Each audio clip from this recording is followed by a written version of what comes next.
আজ পাঠ করে শোনাব মুদ্রালী চক্রবর্তীর লেখা এক স্বপ্নের গল্প।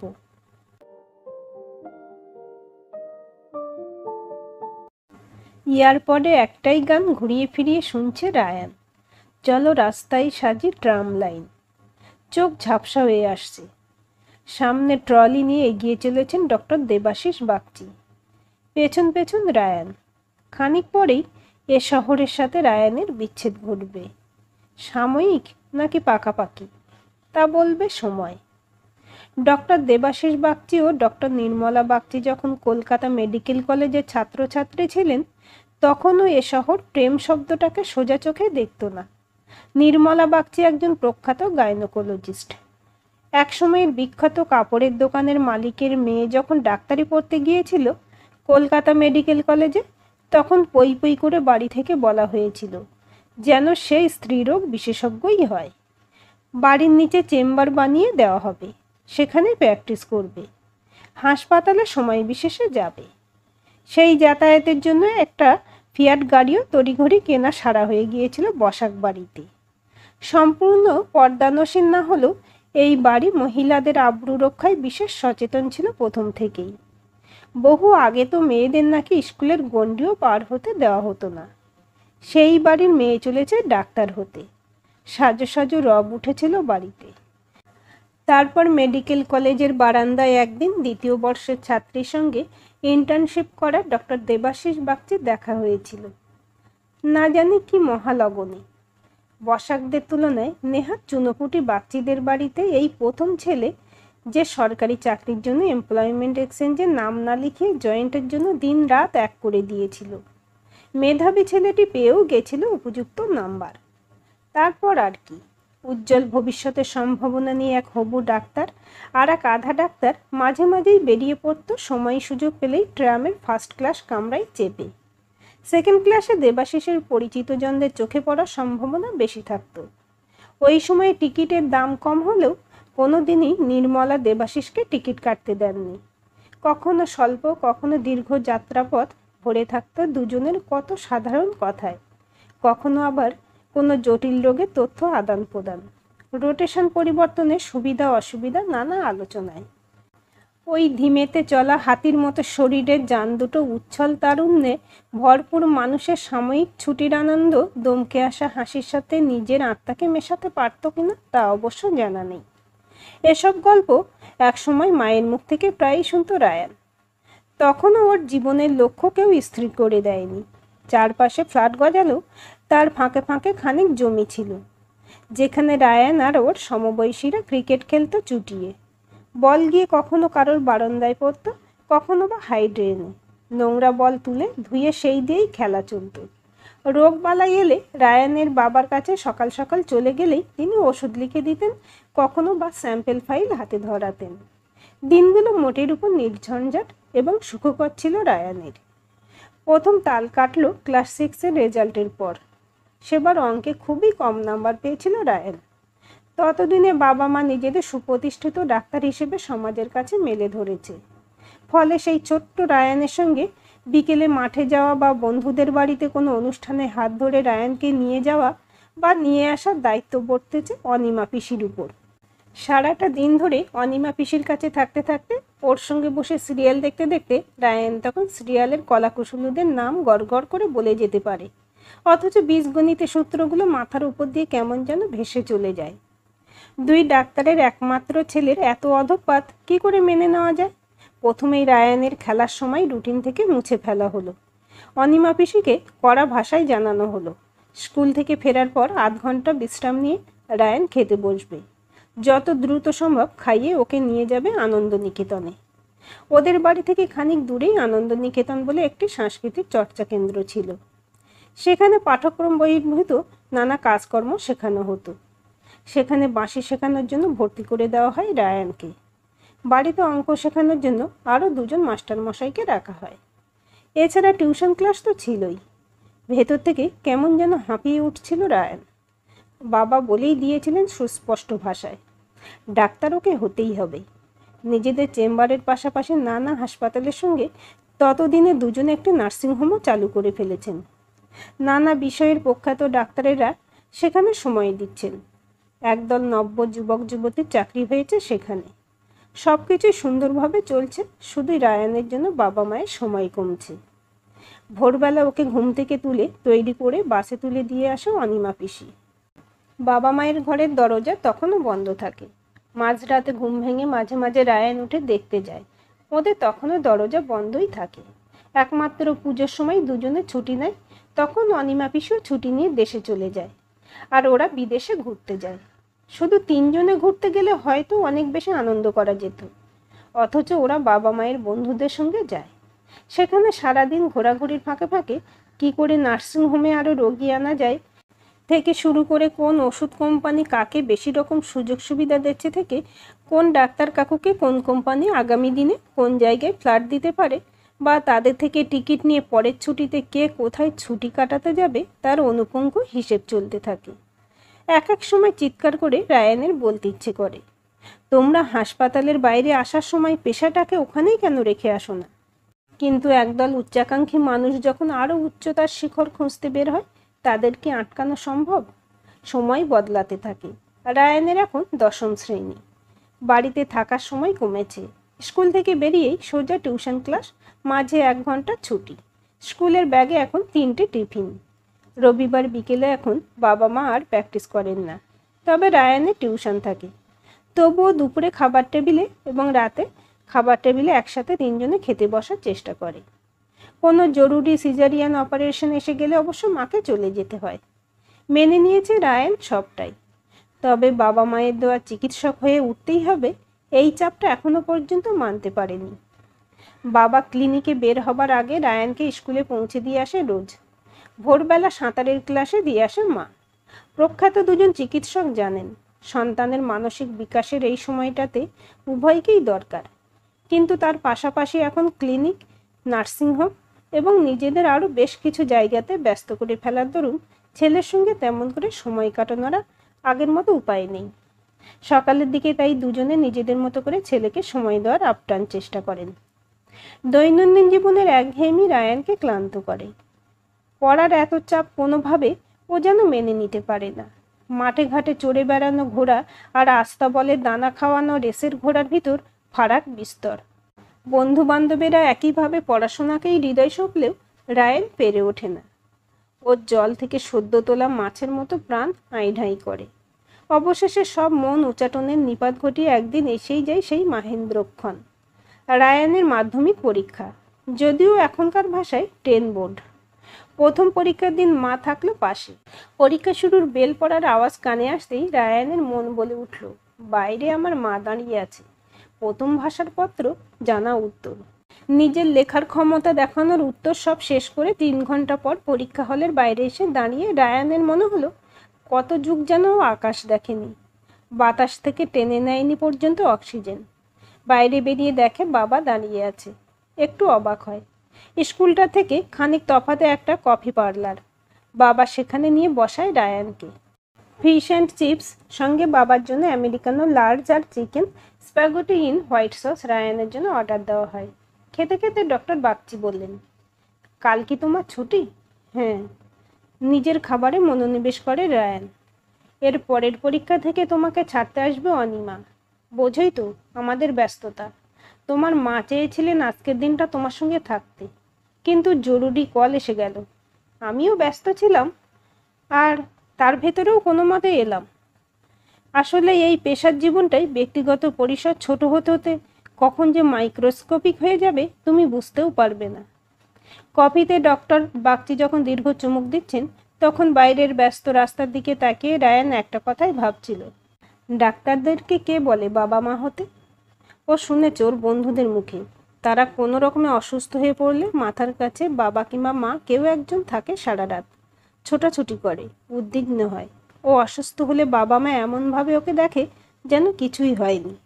ওষুধের যোগান এসে যায়, অর্থের কমতি থাকে না, কিন্তু উত্তাপ, বাবা মায়ের হাত, তাদের বিষণ্ণ চিন্তাক্লিষ্ট মুখ, না, রায়ানের জীবনে ওগুলো কখনো দেখা হয়নি।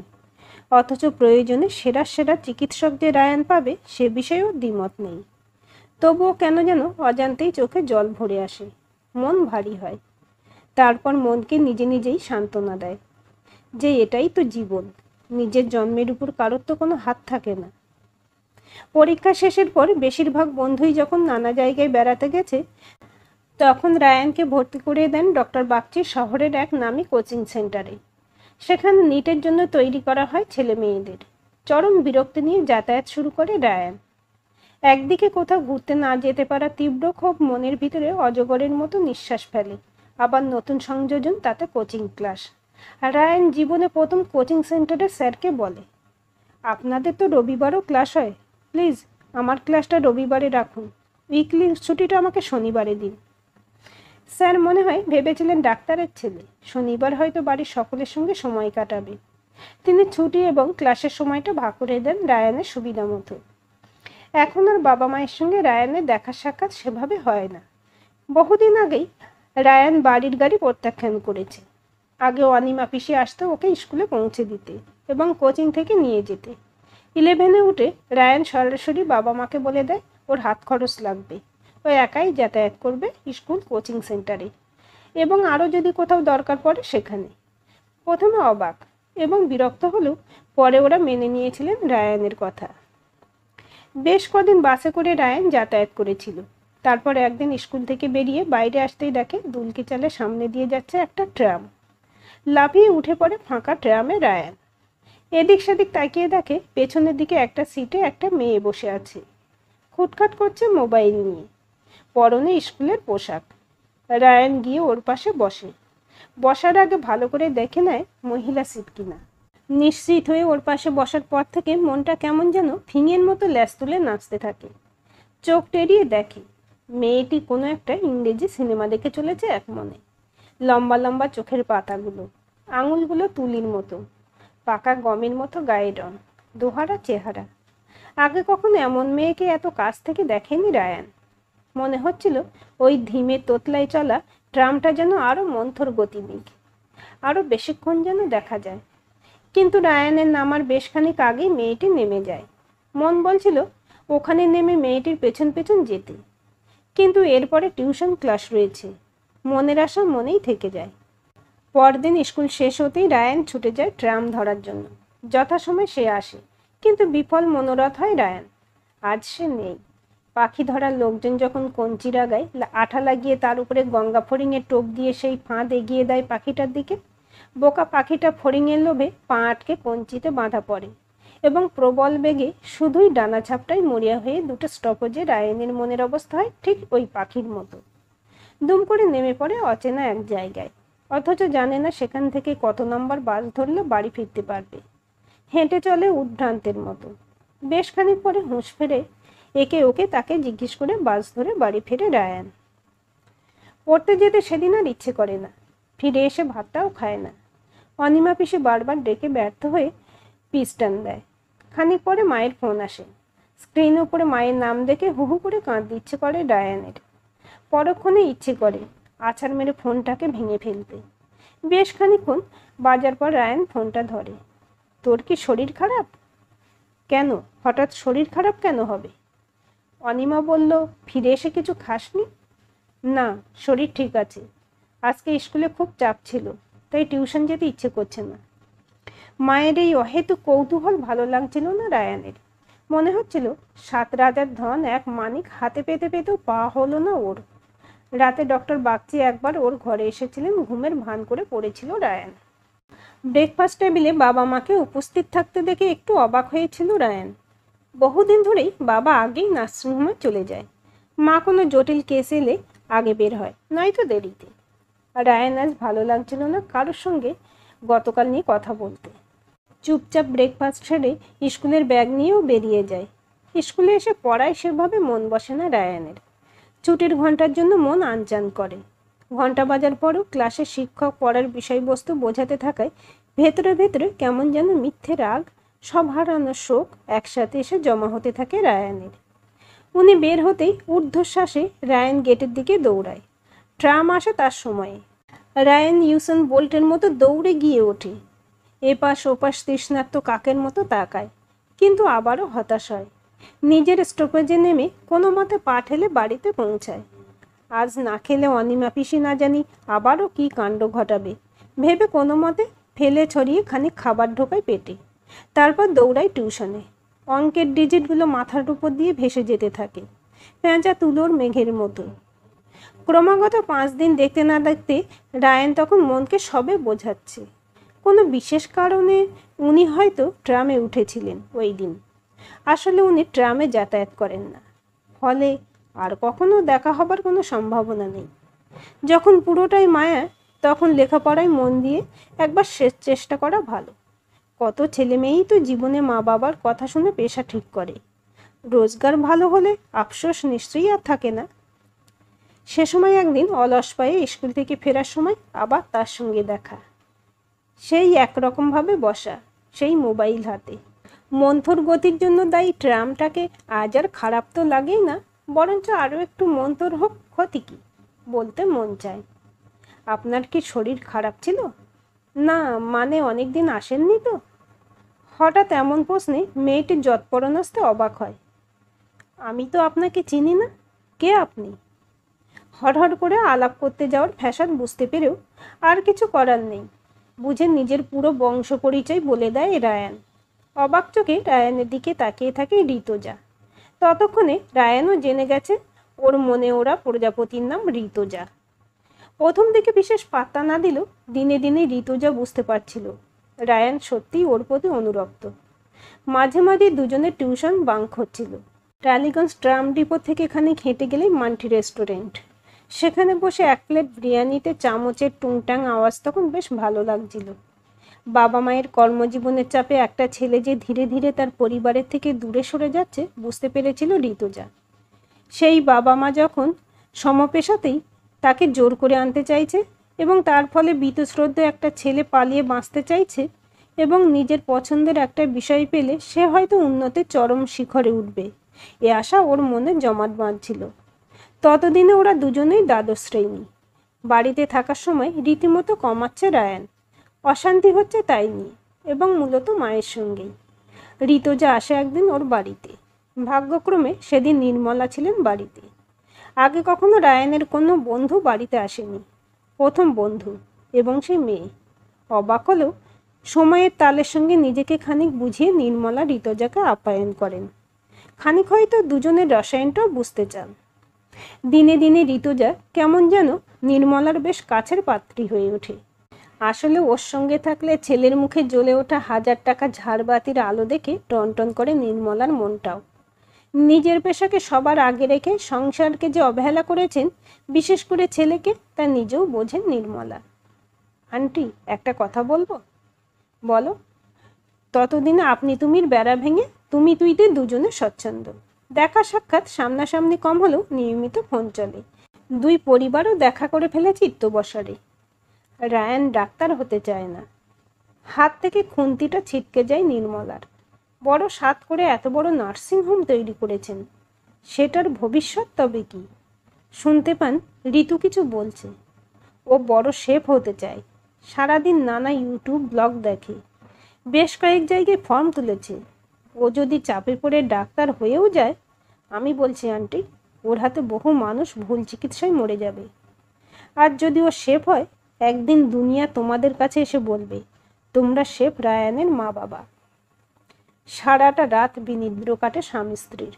ভোরের আলো যখন ট্রাম লাইনে চুমু খাচ্ছে, গুমটি দোকানের মালিকের ছেটানো জলে ট্রাম লাইন স্নান করছে, দুজনে এসে দাঁড়ান ছেলের মাথার পাশে। ডেকে তুলে রায়ানের সঙ্গে কথা বলেন। বাসি মুখে আনন্দের আতিশয্যে বহু বছর পর চুমু খায় রায়ান মা বাবাকে। তিনজনে গাঢ় আলিঙ্গনে বেঁধে রাখেন পরস্পরকে।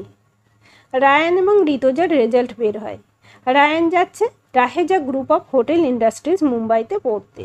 ঋতুজা কলকাতা মেডিকেল কলেজে ডাক্তারি পড়তে যাবে, এমনটাই সকলের আশা। চোখ বন্ধ করে রায়ান আগামী দিনগুলো স্বপ্নে বিভোর হয়ে আছে। মনে মনে ধন্যবাদ দিচ্ছে তার ভবিষ্যৎ জীবনসঙ্গীকে। বহু আগেই ট্রাম লাইন মুছে গেছে দৃষ্টিপথের থেকে দূরে। এখন অতল মেঘে রাশি ভেদ করে রায়ান চলেছে নতুন স্বপ্নের খোঁজে। একদিন ফিরে এসে ঋতুজাকে নিয়ে ট্রামে চেপে ঘুরবে গোটা শহর।